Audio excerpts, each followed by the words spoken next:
karena saya ingin menciptakan alumni yang masuk ke UPI atau masuk ke kampus UPNC, tapi dia hafal Quran.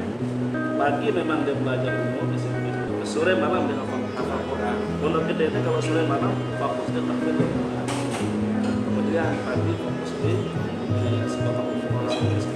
Harapan kita mereka menjadi pengusaha hafal Quran, menjadi politisi yang hafal Quran, menjadi rektor yang hafal Quran, dokter yang hafal Quran, dan polisi, tentara yang hafal Quran, menjadi menteri yang hafal Quran, gubernur, bupati, camat, kadus yang hafal Quran, petani yang hafal Quran, pedagang yang hafal Quran.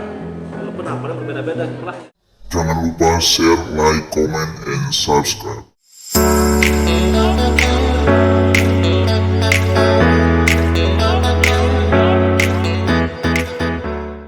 Assalamualaikum warahmatullahi wabarakatuh. Jumpa lagi dengan kami di channel YouTube Tumbuh Media. Kali ini kita bersama Tuan Guru muda yang sangat berprestasi, yakni Tuan Guru Gunawan Ruslan. Ya, Tuan Guru ya. Beliau merupakan alumni dari Universitas Al-Azhar, Kairo. Tentu ini merupakan suatu prestasi yang sangat luar biasa, yang merupakan suatu cita yang dimiliki oleh daerah Nusa Tenggara Barat. Tentu mempunyai anak-anak muda dan pemuda-pemuda yang tangguh serta berkualitas dan mempunyai prestasi yang unggul, sehingga ini merupakan suatu apresiasi dari daerah NTB sendiri yang memiliki pemuda yang berbakat dan berprestasi. Nah, mungkin langsung saja kita akan membahas terkait dengan kesan-kesan yang Tuan Guru rasakan selama di Universitas Al-Azhar Kairo. Sudah berapa tahun di Universitas Al-Azhar Kairo? Assalamualaikum warahmatullahi wabarakatuh. Salam penonton setia Tumbuh Media yang kami muliakan. Alhamdulillah siang hari kita bisa silaturahim bahwa terkait tadi kesan dan pesan di Kairo tentu tidak sedikit, sangat banyak, karena saya sendiri berangkat dari kampung halaman, bukan siapa-siapa, bukan anak tokoh, bukan tuan guru, bukan anak pejabat. Kita lahir dari rakyat jelata yang orang tua sendiri ya waktu itu tidak pernah sekolah, jadi buta huruf. Ekonomi juga kita buat makan susah gitu. Ya, saya sendiri waktu di kampung SD pun dulu sempat terluta-luta, berhenti, kali-kali berhenti karena semangat dorongan dari orang tua nggak ada. Karena orang tua yang penting ini sabit, ini cangkul dah, berarti nyangkul sana begitu. Dan saya sempat berhenti di kelas 3, kelas 4, 2 tahun. Dan setelah SD pun saya nggak langsung sekolah, saya langsung disuruh nyabit rumput ya, buat cari makan sesuap nasi untuk orang tua di sawah. Sampai 4 tahun waktu itu berlalu saya nggak pernah sekolah. Saya nyaris hidup di kampung menjadi anak petani yang nggak punya cita-cita, nggak punya masa depan. Yang saya petakan, tapi berangkat dari waktu yang menyeleksi, ternyata ada kesadaran. 4 tahun saya berhenti, ini nggak sekolah mau ngapain. Berarti 4 tahun itu berhenti Sama sekali, tidak ke SMP, tidak ke MTS. Jadi hanya hari-hari membantu orang tua di sawah dari rumput, sampul padi di sawah. Tapi saya waktu itu sadar sendiri ingin sekolah, lalu saya nggak dapat dukungan orang tua. Tapi saya akhirnya waktu itu nyari harian nyangkul, waktu itu tanam tembakau timur biasa. Waktu itu tahun 1997 saya nyangkul itu waktu itu setengah hari 2000, pas itu setengah hari 4.000 waktu itu saya lakukan sekitar 2-3 bulan, dapat uang tabungan dari Nyangkul. Lalu menjelang Tahun Baru saya beli baju, buku dari lain, dan sekolah di swasta waktu itu di madrasah di kampung. Lalu saya karena 4 tahun nggak sekolah, jadi saya paling besar. Seharusnya kelas 2 SMA, Ya. tapi saya kelas 1 MTS SMP. Saya met kita kumisan, jadi kita jadi orang yang sudah senior. Jadi disitulah saya mulai titik balik saya untuk belajar di madrasah Tarbiyah di kampung halaman di Sukarara, Sakra Barat. Di Sukarara. Ya. Nah, untuk dari pengalaman bahwa sempat berhenti sekolah atau Borgi, nah sempat berhenti sekolah, nah mengapa sehingga sampai jenjang berikut di Universitas Al-Azhar Kairo? Apa yang mendorong, motivasi yang mendorong? Ya, waktu itu saya di Sanawiyah, saya kalau malam itu di markasnya itu di musola di kampung, karena orang tua ngasih saya sekolah, hanya saya asingkan diri tidur dan hidup di musola. Jadi saya ke rumah itu ambil keranjang pagi subuh, pergi nyabit, lalu jam 7 pulang, lalu pergi sekolah jam 8, lalu jam 12 pulang sekolah, lalu ambil lagi keranjang di rumah. Waktu siang-siang panas matahari pergi nyangkul pergi nyabit lagi, sebelum asar pulang lagi di kampung ke rumah nganterin buku. Lalu di asar lagi kita ke sekolah biasa school di kampung, pramuka. Kalau di kampung itu hizibah. Itu berlangsung selama 3 tahun hidup saya. Pagi subuh dingin saya nyabit, orang belum bangun. Panas matahari saya nyabit, orang sedang istirahat. Jadi 2 kali sekolah, 2 kali nyabit setiap hari. Itu selama 3 tahun. Lalu saya karena juga setelah kesibukan di rumah dengan bapak tua, saya belajar serius. Dan saya juara umum dari MTS kelas 1 sampai kelas 3 dan ketua OSIS 3 tahun. Ketua OSIS 3 tahun di SMA, di SMP. Ya, 3 tahun. Lalu saya jadi merpot di situ di musola, di sekolah OSIS, kemudian di pengalaman juga sering memimpin masyarakat. Jadi semangat leadership itu sudah tumbuh sejak di SMP ya. Lalu saya waktu itu ingin sekolah SMA karena memang kita orang, saya sih orang keagamaan. Background saya ini di kampung itu orang nggak sholat, keluarga nggak sholat, ya, adatnya tinggi. Tapi saya titik balik di situ ingin merubah, lalu saya sekolah di Pancol di madrasah keagamaan waktu itu. Memang itu madrasah keagamaan dibuat untuk kaderisasi alumninya bisa lanjut ke Kairo Mesir. Nah, saya itu dari situ saya sudah berazam di Mesir. Tapi sekali lagi itu nekat, pengen saja, walaupun orang tua nggak ada karena nggak ada yang bisa kita harapkan. Sekali lagi buat makan pun susah, apalagi buat di sekolah. Tapi saya pergi ke Kairo itu nekat ya. Hanya modal dulu waktu itu 4 tahun sampai di sekolah itu, ternyata saya dapat sapi, ya, ada sekitar 6-7 saya jual semua.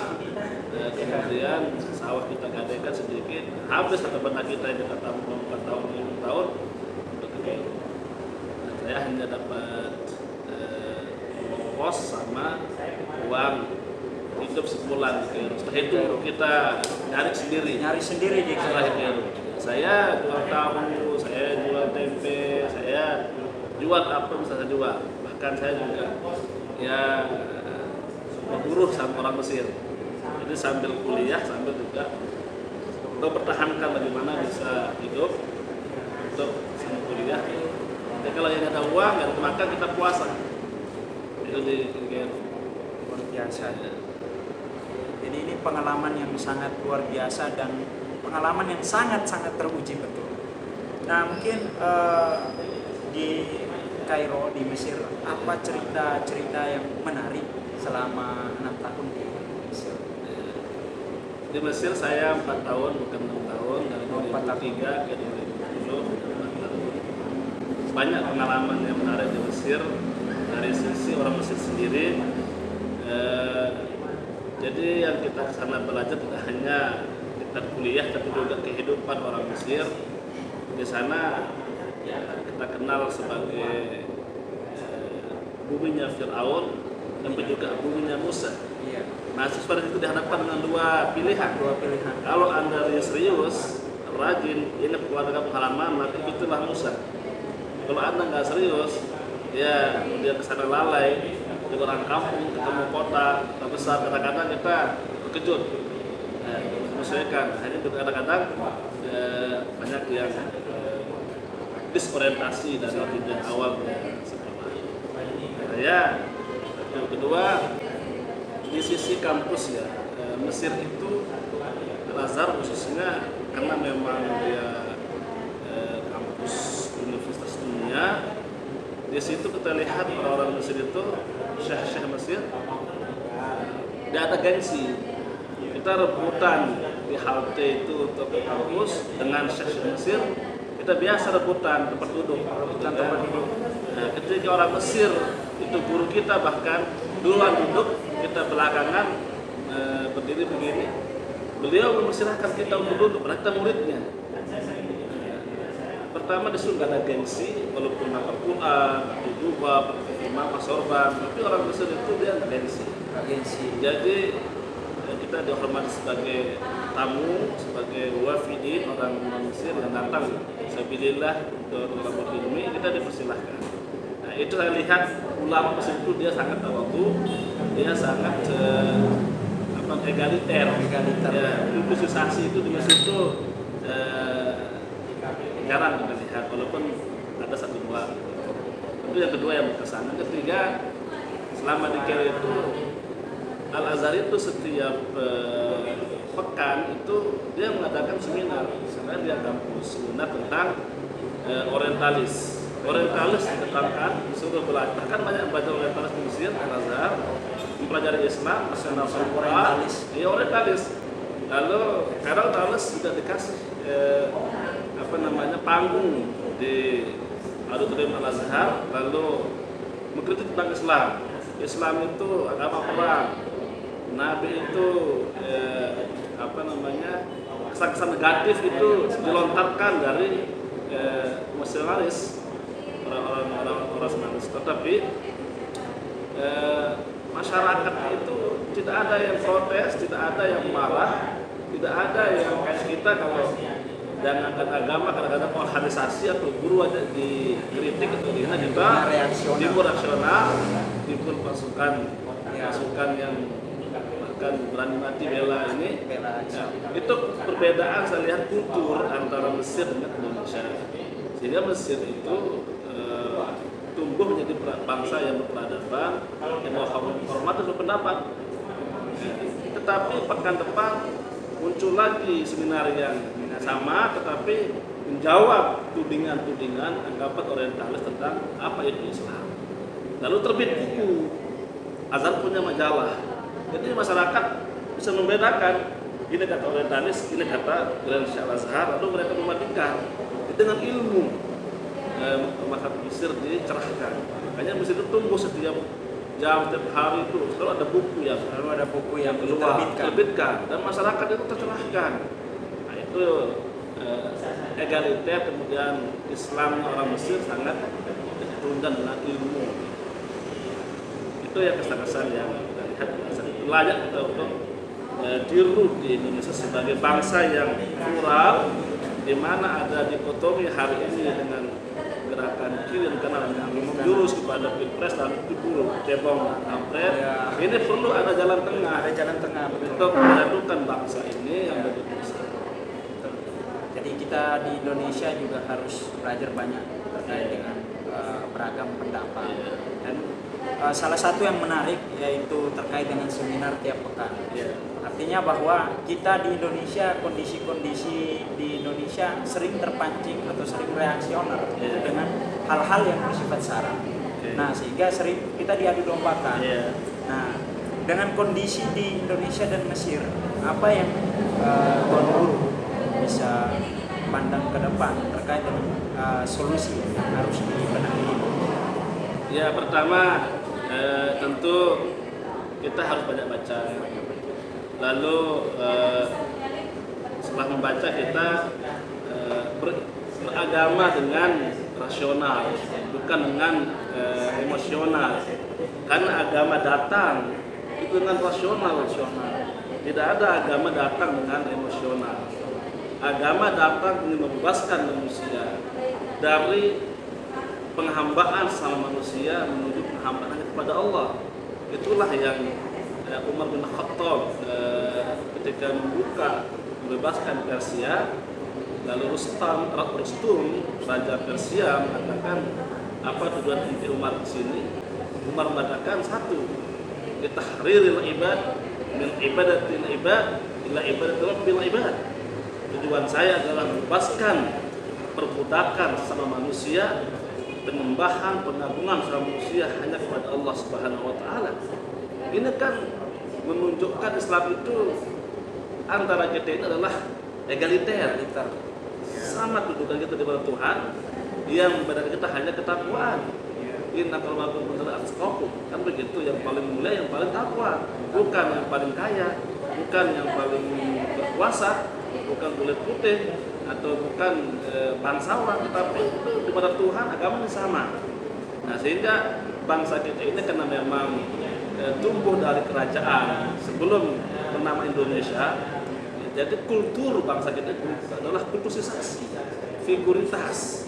Itu memang asal usul bangsa kita, di mana kerajaan dulu kita belah, di mana karakter raja ini kan pengagungan dari kaula bala, dari rakyat kepada raja.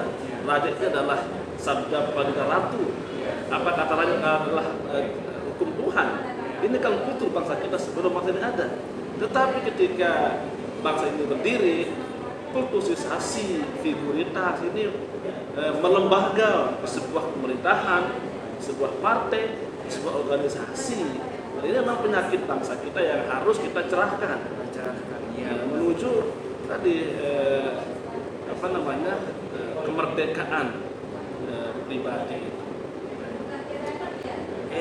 Sangat menarik kita korelasikan pengalaman-pengalaman di Mesir dengan yang merupakan suatu keniscayaan kita harus lakukan di Indonesia, sehingga kita bisa mengambil hal-hal positif dan hal-hal negatif yang kita harus kita.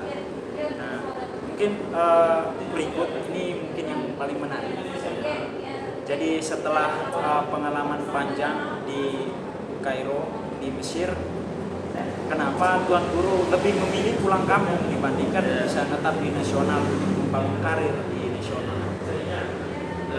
Pertama karena memang saya berasal dari kampung, di mana kampung ini juga perlu dibangun, bangsa dari desa perlu dibangun. Tentu kondisi kita di kampung dan di kota berbeda. Itu pertama. Yang kedua,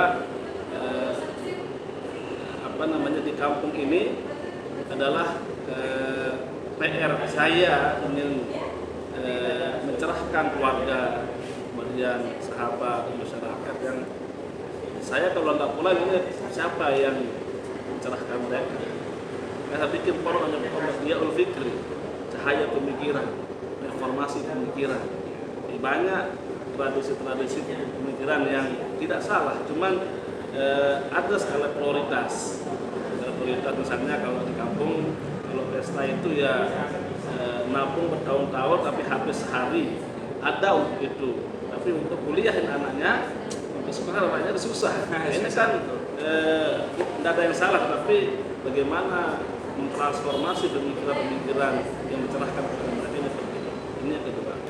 Yang ketiga, saya memang background saya adalah ustaz, sebagai pimpinan keagamaan. Saya ingin ada punya alma mater. Kita ini kalau orang Kairo tentu balik kampung bikin pesantren. Ini adalah ruh kita, alma mater kita. Ya memang tempat kita mengabdi. ya. Tetapi sebagai alumni luar negeri dan juga di Al-Azhar yang memang cukup plural, saya tidak menghukum diri kehidupan saya dibatasi tembok pesantren, tembok masjid, tembok kubur. Tapi saya juga pemikiran saya dengan teman-teman ya boleh kita di kampung, tetapi kita juga harus berpikir global, begitu, termasuk nasional, gitu kan. Apalagi zaman sekarang, zaman media elektronik, di mana bangsa ini kekuatan kita kalau kurang teknologi media ini kita bisa kalah dengan bangsa lain. Jadi inilah mudah kita sekarang ini berkiprah di nasional maupun di teknologi media. Jadi saya selain di pesantren juga aktif di usaha bisnis, juga di dunia politik. Karena memandang Islam itu tadi itu ada fikih itu bagi dua, fikih mikro, fikih makro. Fikih mikro ini ya tentang wudhu, sholat, puasa, ini fikih pribadi, ini kecil. Tapi kita kadang lupa ada fikih makro yang mengatur tentang bisnis, ya kan? Kemudian jual beli dagang. Ayat terpanjang itu tentang uang, ya tentang dunia, gitu kan. Lalu di sisi lain juga ada bab imamah, kepemimpinan, bab politik, Islam itu fikih Islam ada fikih makro. Belum lagi kitab hukum, kriminal, perdata pidana, belum taman nasional. Jadi kadang-kadang kita ini belajar Islam itu stuck di fikih mikro, duluan tamat kita, ya kan? Di samping, ya, pribadi saja. Ini kesannya agama itu ya udah di masjid, di rumah pribadi, privat. Padahal agama ini adalah mengatur fikih mikro, fikih makro. Ada fikih yang mengatur keluarga pribadi, keluarga, masyarakat, dan bangsa dan negara. Nah, ini kita kadang universalisme Islam itu kita parsialkan, pemahaman sepotong-sepotong, sehingga ya kesannya Islam itu tadi di pinggiran, secara pemikirannya sempit. Padahal Islam itu adalah kafah sempurna, mengatur kehidupan pribadi, keluarga, masyarakat, bahkan dan negara. Baik, ini ya. Ini merupakan suatu pemikiran yang menarik dan juga pengalaman yang tentu kita sebagian pemuda juga harus mengambil hikmah dari pengalaman tersebut, bahwa tentu peradaban itu diciptakan melalui madrasah. Artinya bahwa Tuan Guru punya praktik dalam menciptakan peradaban, yakni membuat pondok pesantren.